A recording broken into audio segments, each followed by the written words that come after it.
क्या जो चीज़ें आज हुई सपना के साथ, जिन चीज़ों को सपना ने अपनी लाइफ में दिखाया, पब्लिक के साथ शेयर किया, जिस हालात में सपना थी, उसकी परेशानियों को देख के हर एक सिंगल लेडी सिहर गई होगी। हर एक सिंगल महिला काँप गई होगी और उसे ये लगा होगा कि शायद अगर वो न्याय की भीख माँगने अदालतों के दरवाजे खटखटाने वाली है, तो उसे पहले इस पुलिस प्रशासन और इस पुलिस व्यवस्था का सामना करना होगा, जहां उसकी बातें सुनी जाएंगी या फिर उसे भी ऐसे ही ठुकरा दिया जाएगा। क्योंकि सपना तो एक वेल नोन पर्सनैलिटी है। सपना तो एक जानी मानी यूट्यूबर है जिसको सोशल मीडिया पे बहुत सारे लोग जानते हैं और बहुत अच्छे से सबको पता है कि अगर इसकी बातें नहीं सुनी जाएंगी, अगर इसकी सुनवाई नहीं की जाएगी, इसके मामले को दरकिनार किया जाएगा, न्याय मिलना ना मिलना दूसरी चीज़ है, लेकिन पहली सुनवाई होनी चाहिए, उसकी रिपोर्ट लिखी जानी चाहिए। अगर उसकी रिपोर्ट नहीं लिखी जाती है तो वो इन बातों को लाखों लोगों तक पहुंचा सकती है।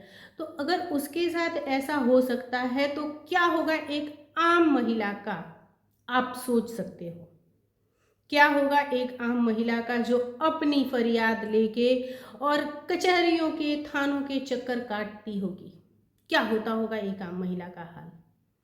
अब जो लोग ये बातें करते हैं ना कि न्याय लो, ये करो वो करो, शायद बहुत सारी अकेली महिलाएं इसी वजह से अपने कदम पीछे खींच लेती हैं कि उन्हें न्याय नहीं चाहिए, बल्कि जितना सम्मान और जितनी उनकी इज्जत बची हुई है वो उसी दायरे में ही सिमट के जो चला गया वो चला गया, जो उनके पास बचा है वो उसके साथ समझौता कर लेती हैं। ठीक है, ऐसी ही चीज़ें हैं। So hello everyone, welcome and welcome back to my channel reaction with Pooja, और मैं हूँ पूजा। कैसे हैं आप सब? आई होप कि आज की वीडियो देख के आप सब भी सोचने को ज़रूर मजबूर हुए होंगे कि ऐसी क्या ही चीज़ें आन पड़ी कि सपना को थाने से लाइव आना पड़ा और वो सारी ही चीज़ें दिखानी पड़ी। देखो, अंदर कैमरा ले जाना अलाउड नहीं होता है, अंदर आप जाके आप रिकॉर्डिंग नहीं कर सकते हो, और एक और बात है कि क्या कुछ एक्चुअली वहाँ पे हुआ, इसको भी हम और आप बैठे बैठे जज नहीं कर सकते हैं। सपना के दिमाग में जो बात है कि खाने पे पैसे खिलाए गए हैं, तो देखो पुलिस और न्याय व्यवस्था पे हमारा इतना गहरा भरोसा है या अटूट विश्वास है कि इन बातों पे यकीन करने का मन नहीं करता। इन बातों को सुनने और देखने के बाद भी ये लगता है कि नहीं, ऐसी चीज़ें नहीं हो सकती हैं। लेकिन जो सपना की वीडियो के बाद बहुत सारी वीडियोस आई हैं, बहुत सारी। आप अगर सोशल मीडिया स्क्रॉल करो ना तो आज स्नैपी गर्ल के नाम पे बहुत सी वीडियोस छपी हैं। अब कुछ एक वीडियोस में लोग ये बोल रहे थे कि ये मैडम तो नाटक कर रही हैं और इसकी रिपोर्ट जो है इसने एफआईआर करवा दी है और इसने 4 धाराएं लगवाई हैं या 4 मामले जो हैं इसने लिखवाए हैं। वो क्या क्या मामले हैं ये सारी ही चीज़ें मैं आपको बता रही हूँ डिटेल में। पहला जो सपना ने अपना एक कंप्लेन दर्ज कराई है वो ये कि सपना के ससुराल में सपना के ससुर उसके साथ गलत संबंध बनाने की कोशिश करते थे।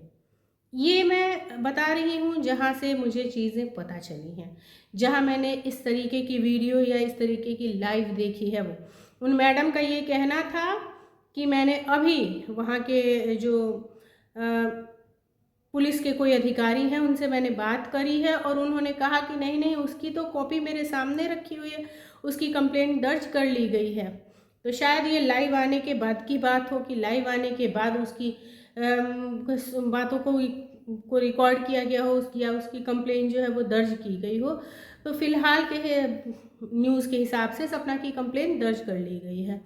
अब उसने जो पहली चीज़ लिखवाई है वो मैंने और दूसरी कंप्लेंट इन्होंने ये करी है कि वहाँ पे मेरे साथ मारपीट की कोशिश की गई या मेरे साथ मारपीट की गई।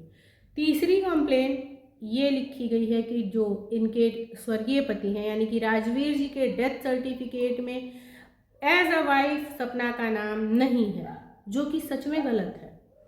चौथी कंप्लेन इसने ये लिखवाई है सपना ने, जो भी लोग बोल रहे थे ना राजवीर के लिए क्या कर रही हो, राजवीर के लिए क्या कर रही हो, तो राजवीर के लिए ही लिखवाई है सपना ने चौथी कंप्लेन। और चौथी कंप्लेन में सपना ने ये लिखवाया है कि मेरे पति जो राजवीर थे उनकी डेथ एक कार एक्सीडेंट में हुई है, जो कि सस्पिशियस है, वो एक एक्सीडेंट नहीं है, वो कुछ और ही है, यानी कि वो मर्डर है।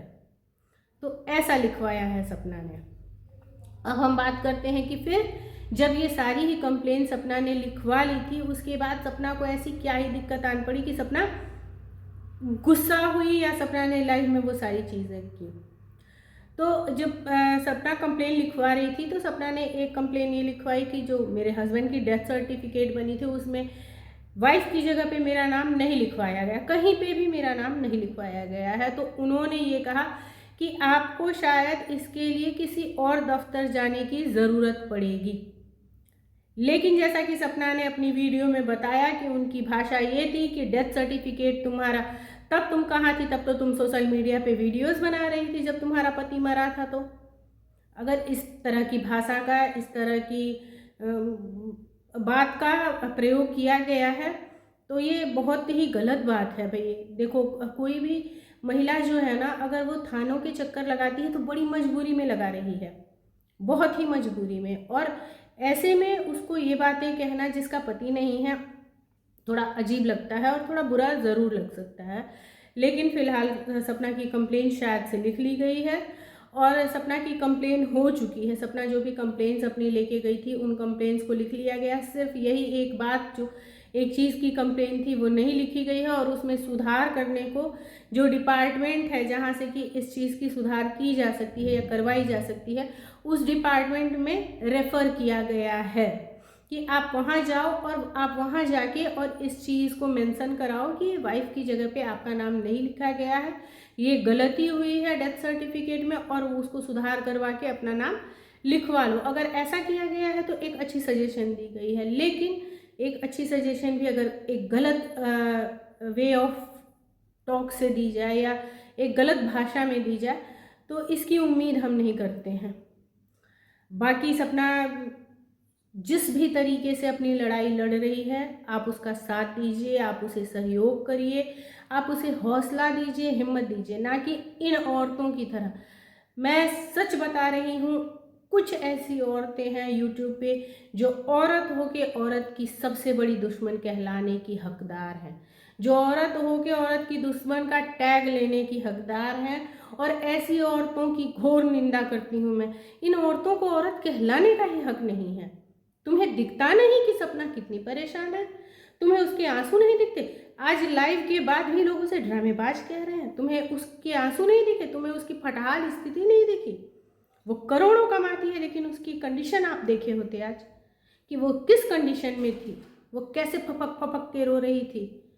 उसे अपनी 2 बच्चियों के लिए खड़ा होना है। सिर्फ वो इस वजह से इतनी स्ट्रांग है और सिर्फ वो इस वजह से अपने आप को हर बार इतना मजबूत करती है। वरना तुम जैसी औरतें तो उसे कब का तोड़ चुकी हो। और कब का तुम जैसी औरतों का अगर बस चलता तो तुम उसे किसी काल कोठरी में बांध देती। ये वही औरतें हैं ना जिन्होंने विधवा प्रथा को चालू रखना चाहा और जिन्होंने ये चाहा कि अगर एक औरत विधवा हो जाती है तो उसे काल कोठरी की सजा दो।